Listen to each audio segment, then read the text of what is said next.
Bonjour et bienvenue sur Home Learning, le programme télévisé de cours de français et d'anglais animé par le complexe scolaire Sainte-Thérèse de l'Enfant Jésus d'Abomey-Calavi et Abundance Private School Bénin. Home Learning, une initiative des tresseurs de cordes en coproduction avec TVC en partenariat avec Diaspora Academy. Je suis Karine et c'est avec beaucoup de plaisir que nous recevons vos différents messages.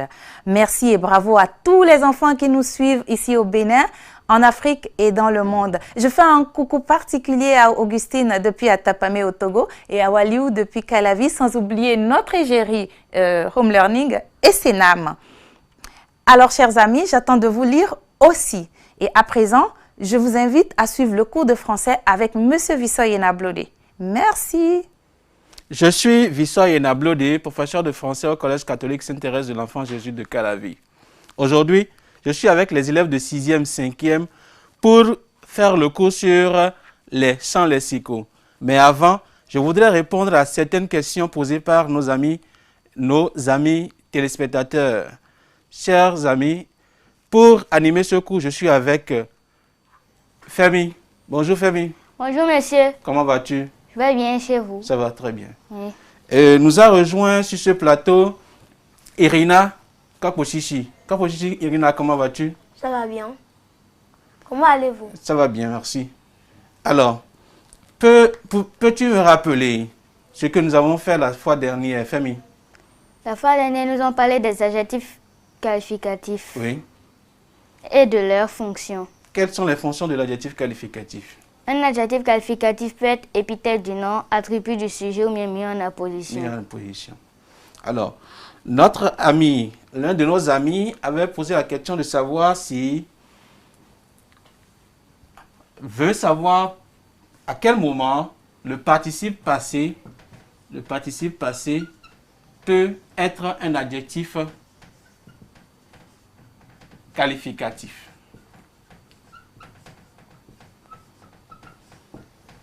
Alors, je vais lui rappeler d'abord ce qu'on appelle participe passé. Le participe passé est Un auxiliaire. non, est un verbe. Et un... C'est également un verbe. Le participe passé, il y a le groupe et le mot de participe. Participe, il y a le mot de participe. Et le temps, c'est le passé. Donc, le verbe est conjugué au participe passé, n'est-ce pas? Oui. Mais ce verbe-là, qui est conjugué au participe passé, peut ne pas l'être avec l'auxiliaire, avec un auxiliaire. Nous avons par exemple ici cours télévisé. Cours télévisé.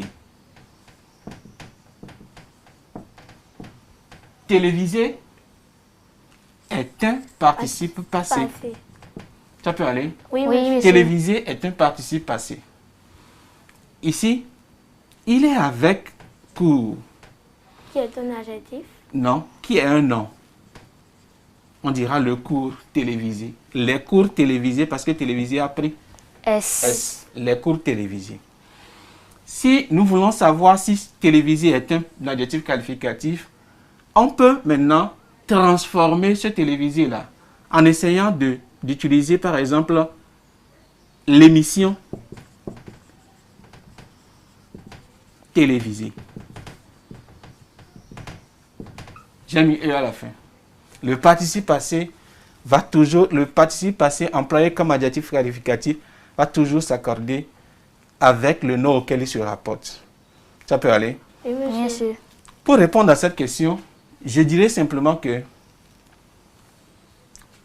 qu'il doit faire recours d'abord à la définition que nous avions donnée l'autre fois sur l'adjectif Adjectif qualificatif. Nous avions dit quoi? Oui? Un adjectif qualificatif est un mot qui dit comment une personne, un animal ou une chose et qui donne sa qualité ou son état d'être. Voilà. Qualité, état d'être, ou encore qui dit comment est une personne, un animal ou une chose. Ça dit ce qu'on a à faire de ce cours. Le cours est télévisé.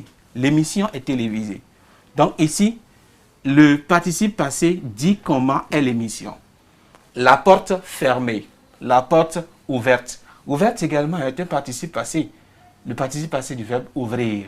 Oui. Ça peut aller. Oui, Donc, dans monsieur. ce cas, je dirais simplement à notre ami que le participe passé devient adjectif qualificatif lorsqu'il dit comment est le nom auquel ça se rapporte. On peut évoluer. Oui, Monsieur. Merci beaucoup. Alors, je vais revenir à une autre préoccupation. Cette préoccupation, c'était celle-ci. Famille est une jeune élève. Notre ami veut savoir pourquoi jeune n'est pas attribut de famille, du sujet famille, et qu'on a dit que jeune est épithète. Pourquoi a-t-on dit que jeune est épithète au lieu de attribut de famille? Oui, Selon moi, Irina. selon moi, c'est parce qu'il n'est pas rattaché à jeune. Parce que famille n'est pas rattachée à jeune. Parce que famille n'est pas rattachée à jeune. Rattachée. Simplement, la réponse est juste, mais ce n'est pas encore ça. Oui, Rattache. oui, Irina. Famille n'est pas rattachée à jeune parce que il y a un verbe qui est à côté de jeune. Oui, notre camarade veut savoir pourquoi on n'a pas dit attribut du sujet, puisqu'il y a un verbe qui sépare le nom de. Pourquoi on n'a pas dit attribut du sujet famille et on a dit épithète du nom élève? Oui, famille. C'est parce que jeune a déjà trouvé un mot auquel il peut se rapporter. Parce que c'est famille qui est l'élève dans la phrase. Et jeune a directement a en même temps un mot qui est semblable à famille dans la phrase. Donc, D'accord. il a préféré. Donc, jeune s'est rattaché à élève et épithète du nom élève au lieu de famille qui est encore séparé, qui est très éloigné de jeune. Si on avait dit, merci beaucoup pour cette explication, si on avait dit par exemple, famille est une jeune, et on s'est arrêté là, alors on pourra dire quoi? Que jeune est Attribut du sujet. attribut du sujet. Mais ici on a dit, famille est une jeune élève. Alors, jeune ne se rapporte plus à famille. Même si c'est famille qui est l'élève, je ne se rapporte plus à famille, mais je ne se rapporte désormais à élève. Élève. Puisqu'on a dit que l'adjectif qualificatif est épithète, lorsqu'il est directement Directement rattaché au attaché. nom qu'il qualifie, alors il devient épithète. Épithète. Jeune est attribut du sujet lorsque nous n'avons pas ce mot-là dedans. Jeune devient attribut du sujet famille.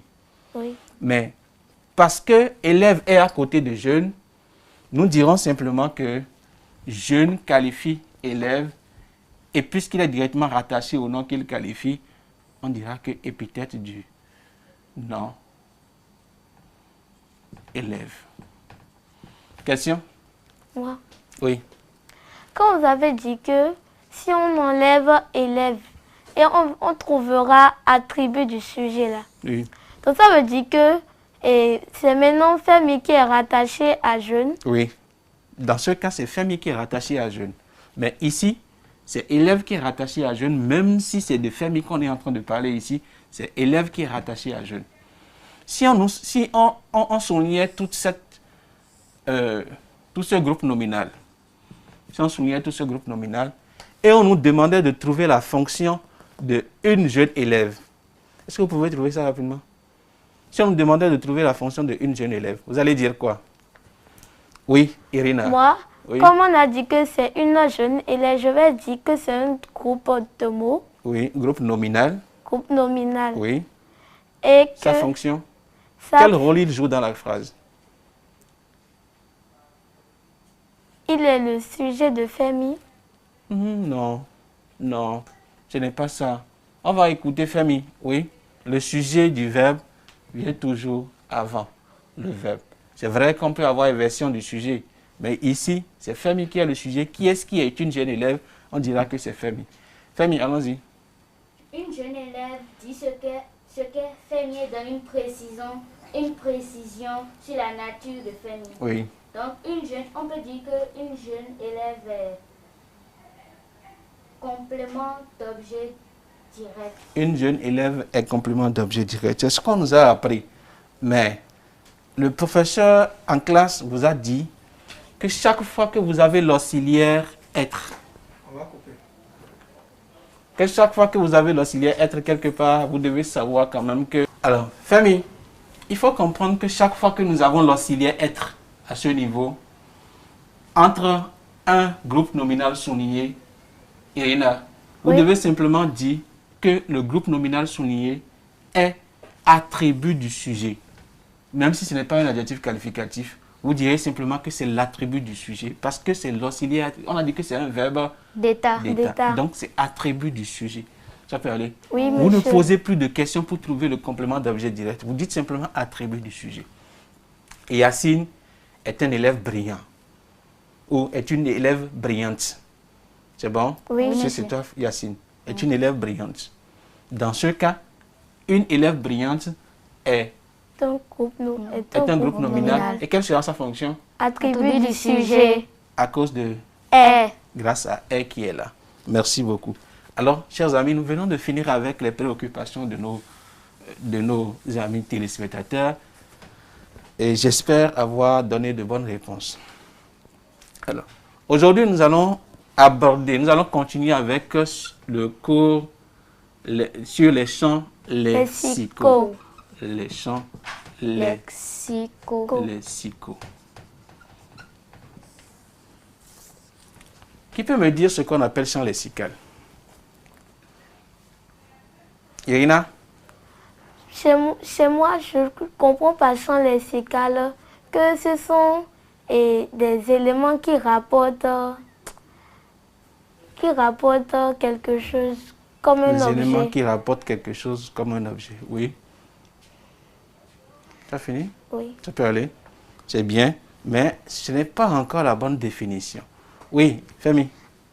Moi, je comprends qu'un champ lexical, c'est un ensemble de mots et de groupes de mots qui arrive à définir un lieu ou bien un objet.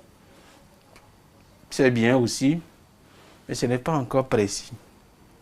On va garder ceci comme définition. Très simple. Oui, Irina, tu veux dire quelque chose? Je voulais dire aussi que le champ lexical, par exemple, quand on va donner un mot, c'est ce qui appartient à ce qui est exactement relié à ce mot qu'on va donner. Ce qui est exactement relié à ce mot qu'on va donner. C'est vrai, vous connaissez déjà ce qu'on appelle champ lexical, mais vous ne pouvez pas donner la bonne définition. Vous n'avez pas encore trouvé la bonne définition. On va garder, oui, Je voudrais donner un exemple. oui. On va revenir à l'exemple tout à l'heure. Il faut d'abord, c'est déjà bon l'exemple qu'elle a donné. On va revenir tout à l'heure à l'exemple en essayant de donner la bonne définition. D'accord. On appelle champ lexical l'ensemble des mots ou expressions qui ont rapport à un même domaine. Ensemble des mots ou expressions ayant rapport à un même domaine. Ça peut aller? Oui, Oui, monsieur. Si je prends par exemple l'école, quel est le champ lexical de l'école? Femi? Des classes, Oui, des fenêtres, oui. une cour de récréation, Mhm. une cantine, Une cantine. l'école. C'est tout? Moi, je veux rajouter. Oui, ajoute Irina. Il y a aussi le mar. Le mar, oui. Il y a comment on appelle les bureaux des professeurs. Le bureau de professeur, oui. C'est tout. C'est tout? Oui. Tu es sûr? Tu t'assieds sur quoi? Quand tu vas à Oui, l'école? les chaises et les tables. Les chaises et les tables, oui. La direction, La direction. la surveillance, Le professeur écrit sur quoi? le tableau, Mhm. le chiffon, la craie. Donc tout ça là, le chiffon, la craie, on va dire que c'est le champ lexical de classe. C'est compris? Oui. Le champ lexical d'école, nous avons toujours l'habitude de voir dans les classes, dans les écoles, des tableaux, Oui. des tables et bancs, des tables de professeurs et autres. Donc tout ça là rentre dans le champ lexical de L'école. l'école. Alors, nous allons revenir tout à l'heure dans un cours restant sur un test qui va nous permettre de mieux comprendre ce qu'on appelle champ lexical. Merci. Yes, une petite pause, ça fait du bien. En attendant la suite de notre programme, parlons un peu du coronavirus, ce vilain petit virus qui secoue le monde entier depuis quelques temps. Si comme moi, vous ne voulez pas qu'il passe par vous, respectez les gestes barrières, respectez la distance de 1 mètre avec vos proches, toussez dans le coude. Et surtout, restez chez vous. Suivez Home Learning. Et si vous souhaitez participer à cette émission, n'hésitez pas à nous envoyer ce que vous avez retenu de cette première partie par mail ou via WhatsApp en précisant votre nom, votre prénom, votre classe et d'où est-ce que vous nous suivez. Nous nous ferons le plaisir de le partager avec les téléspectateurs lors de la prochaine émission. Ciao! Alors, chers amis, nous étions en train de parler tout à l'heure du champ lexical. Nous avons défini le champ lexical comme l'ensemble des mots ou expressions ayant rapport à un domaine. Ici, nous sommes dans un studio. Nous sommes en train de faire un cours de français. Alors, pouvez-vous nous faire, chers amis ici présents, pouvez-vous nous faire le champ lexical de ce studio, oui? Irina? Le champ lexical du studio, il y a les caméras. Les caméras. Les lampes. Les lampes. Qui font faire face à la scène. Oui. Donc, caméra, lampe, oui. Il y a les salles de réunion. Salles de réunion, oui. Il y a, Tout il y a ce qu'il y a aussi ici. une salle pour voir comment les gens travaillent sur la scène. Oui. Il y a la salle d'attente. La salle d'attente. Il y a la direction. La direction. Ah, c'est tout. D'accord. Merci beaucoup. Oui. Il y a Femi. Il y a ici une affiche. Il y a là une affiche, oui. Un tableau, un chiffon pour tableau à marqueur, Oui. un marqueur, les projecteurs, une table, 2 chaises. Alors, Irina, tout à l'heure en faisant le champ lexical de là où nous sommes, tu es allé loin. Tu as parlé de studio, de direction, de tout ça là, alors que nous devons rester dans un cadre précis. Parce qu'il y a un rapport à un domaine. Nous avons parlé de studio. Donc tu restes dans ce studio et tu nous dis exactement ce que nous avons ici. Nous avons cette affiche, nous avons la table sur laquelle vous êtes assise, nous avons le tableau, le chiffon, les projecteurs, le marqueur si vous voulez, les caméras, les caméras et tout ce que nous avons autour de nous. Ça peut aller. Oui. C'est tout ça là qui fait ce qu'on appelle le champ lexical du studio que nous avons ici. Alors nous allons essayer de voir dans un test qui est déjà au tableau les champs lexicaux que nous pouvons avoir. Parce que vous devez savoir que dans un test, il n'y a pas simplement un champ lexical. Nous pouvons avoir 2 champs lexicaux ou plusieurs. Oui. Mais il faut d'abord lire et comprendre le test avant de pouvoir détecter ces champs lexicaux-là. Ensemble, nous allons essayer de voir dans ce test quels sont les champs lexicaux que nous pouvons avoir et quels sont les mots qui ont rapport avec les éléments trouvés. Qui veut lire le test? Moi. Oui, Irina. Le test. L'escalade commence. Les alpinistes semblaient maîtriser leurs appréhensions. Le jour, j'étais arrivé. Ce n'était plus le moment d'avoir peur. Pourtant, une angoisse sourde étreignait chacun. Le sommet de la montagne se dressait là-haut, à plus de 4000 mètres. À peine distingué, on donne la pénombre du petit matin. Ces crêtes énergiques. Chacun retint son souffle. Il fallait à tout prix ne pas perdre son sang-froid. Merci pour la lecture. Femi, peux-tu relire? Oui. Test. L'escalade commença. Les alpinistes semblaient maîtriser leur appréhension. Le jour J était arrivé. Ce n'était plus le moment d'avoir peur. Pourtant, une angoisse sourde étreignait chacun. Le sommet de la montagne se dressait là-haut, à plus de 4000 mètres. À peine distinguait-on dans la pénombre du petit matin ces crêtes enneigées. Chacun retint son souffle. Il fallait à tout prix ne pas perdre son sang-froid. Alors, merci pour la lecture aussi. Alors, à la première lecture de ce test, quels sont les champs lexicaux que nous avons? Quels sont les champs lexicaux que nous avons? Vous regardez le test et vous me dites les champs lexicaux que nous pouvons avoir. Est-ce qu'il y a un champ lexical ici, ou deux, ou trois? En lisant.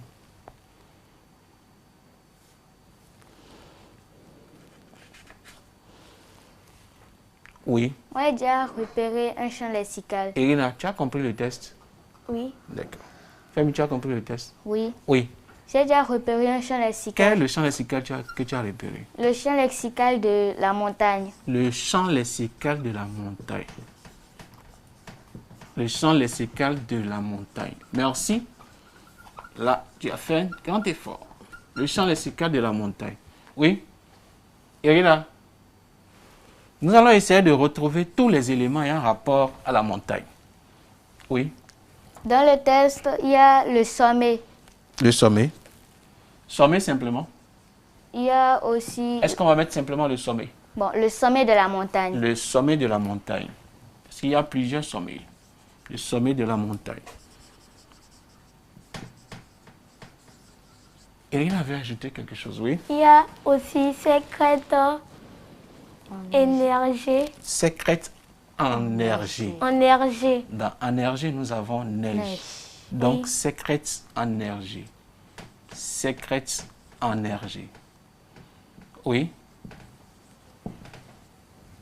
Oui? Et aussi la hauteur de la montagne de plus de 4000 mètres. La hauteur de la montagne. La hauteur de la montagne qui a rapport déjà au sommet. Qu'est-ce qu'on peut avoir? Il y a encore autre chose dedans. Comment on les appelle? Ceux-là. Ce sont des alpinistes Les alpinistes là. Quand on parle d'alpinistes, ça a rapport à quoi? à la montagne. À la montagne. Donc nous avons alpinistes. On a quoi encore? L'escalade. Escalade. Nous avons escalade, oui. Oui. L'escalade. Alors, voilà ce que nous avons comme champ lexical de montagne. On a encore un autre champ lexical. Vous avez fait alpiniste, l'escalade, sommet, sommet de la montagne, crêpe enneigée. Qu'est-ce qu'on peut encore avoir? Oui. Allez-y. Allez-y. Nous pouvons avoir également le champ lexical de la peur. Le champ lexical de la peur. Champ lexical. Lexical de la peur. Élément qui renvoie au champ lexical de la peur. Oui, Irina. Il y a une angoisse sourde étrange. Chacun. Angoisse. Angoisse sourde. Oui. Il y a aussi à tout prix ne pas perdre son sang. Froid. Froid. Sang-froid. Ne pas perdre son sang-froid. Oui. Qu'est-ce que je peux encore avoir? Faites vite. Oui. Qu'est-ce que je peux encore avoir? Se dresser là-haut. Non. Nous avons déjà dit que ce dessin à eau va renvoyer à montagne. Montagne. On peut encore avoir quoi? Retenir son souffle. Retenir. Chacun retient son souffle. Chacun retient son souffle. On peut retenir son souffle sans avoir peur. Oui. Mais on peut. Ici, on a parlé d'appréhension. C'est bon? Appréhension. Donc ici, nous avons appréhension.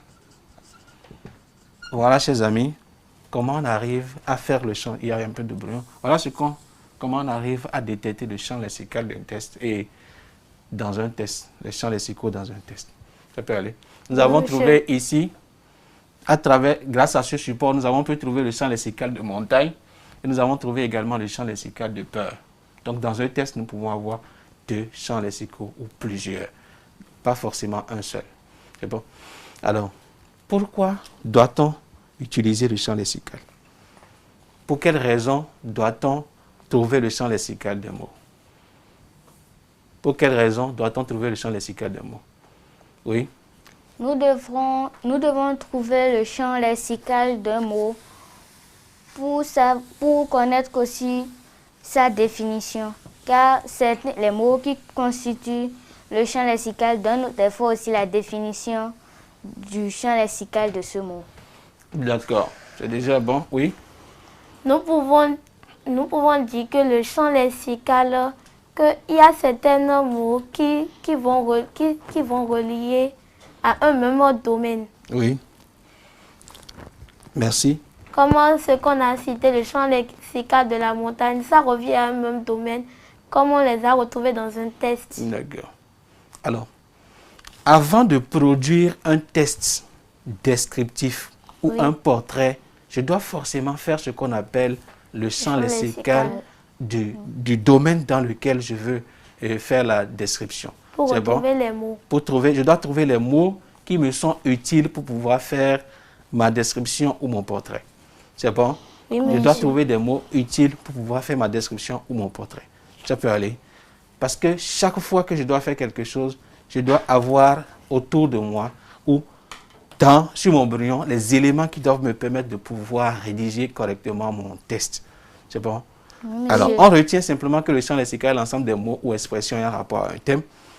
Nous avons également dit pour ce cours que le champ lexical, on peut trouver dans un test plusieurs champs lexicaux.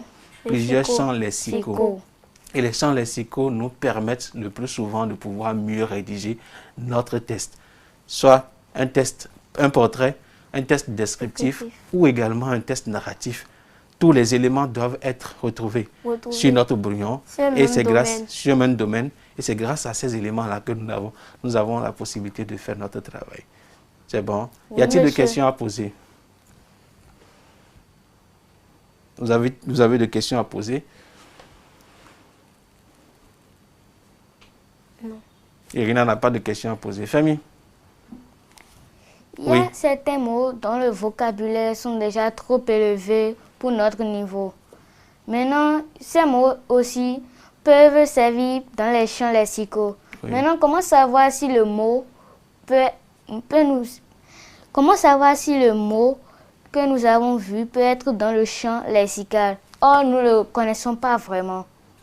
Alors ici, il faut faire attention, c'est-à-dire le contexte vous guide. Lorsque vous avez fini de lire le texte et que vous l'avez compris, alors vous pouvez faire facilement, vous pouvez retrouver, vous pouvez vous dire, il y a un exercice qui est prévu pour ça.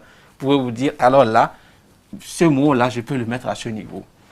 Donc, le champ lexical, c'est vrai que ce n'est pas évident qu'on comprenne tous les mots qui se trouvent dans un texte, mais le contexte peut m'amener à aller mettre à un niveau donné du champ lexical l'élément qu'il faut. Nous allons revenir sur ça dans le cours prochain. Alors, chers amis, merci de nous avoir suivis et nous aurons le temps de revenir sur un exercice qui va nous permettre de mieux comprendre le test. D'ici là, portez-vous bien. À la prochaine.